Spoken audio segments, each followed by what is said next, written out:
और इस देश में धन कैसे बटा है? मैं आपको बता सकता हूं कि 200 कॉर्पोरेट्स में से मैंने आंकड़े निकाले हैं, उनकी टॉप मैनेजमेंट में, उनके मालिकों के लिस्ट में ना एक ओबीसी है, ना एक दलित है, ना एक आदिवासी। मैं आपको बता सकता हूं कि दिल्ली में 90 अफसर जो देश को चलाते हैं, उनमें से 3 ओबीसी है, 1 आदिवासी है, 3 दलित है। मतलब 73% हिंदुस्तान के 5% बजट को चलाता है। उसके बाद जर्नलिस्ट चुप हो गया। अब इसमें मैं एक और बात जोड़ना चाहता हूं। 73% ये हुए,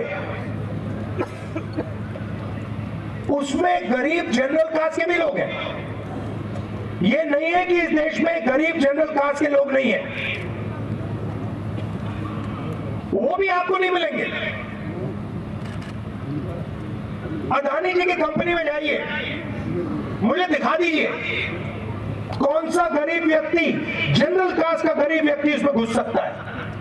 मुझे दिखा दीजिए कौन सा ओबीसी बैठा है वहां पे, कौन सा दलित बैठा है, कौन सा आदिवासी बैठा है। मुझे बता दीजिए। जिस दिन मुझे दिख जाएंगे, मैं जाति जनगणना नहीं मांगूंगा। उस दिन तक मैं जाति जनगणना करवा के दिखाऊंगा। अब मोदी जी कहते हैं, अब मजे की बात सुनो, मोदी जी कहते हैं कि कांग्रेस पार्टी का एक नेता जाति जनगणना की बात उठा रहा है। पार्लियामेंट में कहा 90 अफसरों में कोई नहीं है, वो ठीक है। 200 सबसे बड़े कॉर्पोरेट हाउसेस में ओबीसी नहीं है तो ठीक है।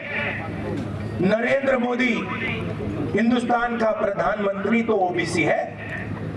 पार्लियामेंट में बोला। अब मजे की बात सुनिए।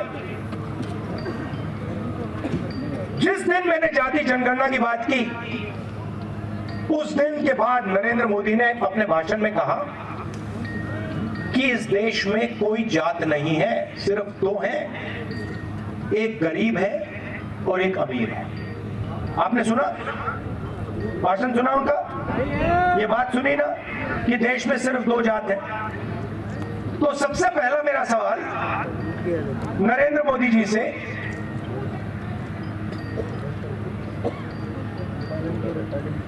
अगर सिर्फ अमीर और गरीब जाते हैं हिंदुस्तान में, तो आप ओबीसी कैसे बन गए? और दूसरा सवाल, और भाइयों और बहनों ये सच है, नरेंद्र मोदी जी ओबीसी पैदा नहीं हुए थे। ओबीसी नरेंद्र मोदी जी की जात है, मेरे पास यहाँ पे फोन पे नोट है, मैं भी एक पढ़ता हूं। नरेंद्र मोदी जी की जो जात है वो मोद घांची जात है गुजरात में, ठीक है।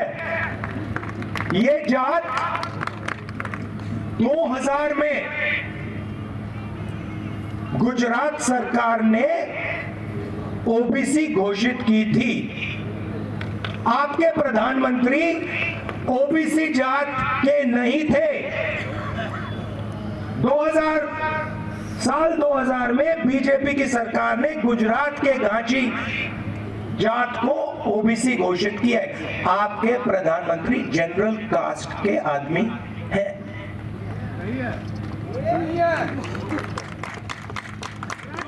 ठीक है, तो ये 24 घंटा कहते हैं, सुनिए, ये 24 घंटा कहते हैं मैं ओबीसी हूं। नरेंद्र मोदी जी, आप ओबीसी नहीं है, आप जनरल कास्ट के हैं। आपकी जात को ओबीसी 2000 में बनाया गया। पहली बात। दूसरी बात, इस देश में दो जातें नहीं है। इस देश में अलग अलग अलग अलग हजारों जात हैं और हम जानना चाहते हैं कौन सी जात के कितने लोग हैं। इसीलिए जाति जनगणना करनी है। इसीलिए जाति जनगणना सामाजिक न्याय का पहला कदम है और ये कांग्रेस छोड़ने वाली नहीं है। हम इस बात को एक्सेप्ट नहीं करेंगे कि देश के 73% दलित, ओबीसी, आदिवासी को इस देश में कुछ नहीं मिल रहा है। वो ना कॉर्पोरेट हाउसेज में दिखते हैं, ना बड़ी कंपनियों में दिखते हैं, ना मीडिया में दिखते हैं। इस बात को हम स्वीकार नहीं करेंगे। यह मैसेज भारत जोड़ो यात्रा का है। इसमें न्याय हमने इसलिए जोड़ा है। 3 और तरीके के न्याय हो रहे हैं। एक, किसानों के खिलाफ, दूसरा महिलाओं के खिलाफ और तीसरा हमारे जो लेबर करते हैं, श्रमिक लोग जो है उनके खिलाफ। और आर्थिक और सामाजिक न्याय सबको चोट पहुंचाता है। आपके यहां जो बच्चे हैं जो बेरोजगार हैं, बेरोजगार क्यों हैं?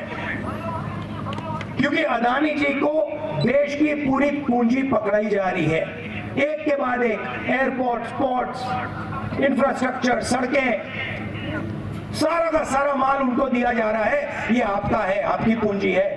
आपके छत्तीसगढ़ के हमारे पीसीसी, सीएलपी वरिष्ठ नेता,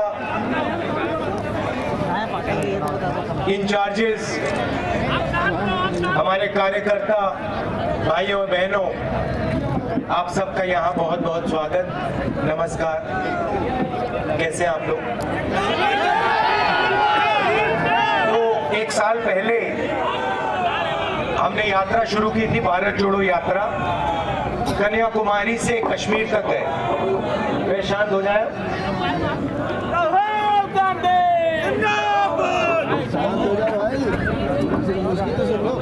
तो कन्याकुमारी से कश्मीर तक हम चले, 4000 किलोमीटर चले।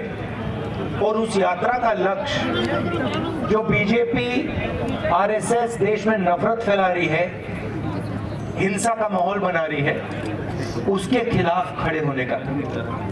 और भारत जोड़ो यात्रा से बहुत खूबसूरत नारा निकला, नफरत के बाजार में मोहब्बत की दुकान खुली। और ये एक लाइन कांग्रेस की विचारधारा को बहुत गहराई से, किसी को भी हम मोहब्बत की दुकानें खोलते हैं, वो हिंसा के बाजार चलाते हैं, हम अहिंसा की दुकानें चलाते हैं। तो जब हमने ये यात्रा खत्म की, बहुत सारे लोग आए, उड़ीसा से आए, छत्तीसगढ़ से आए,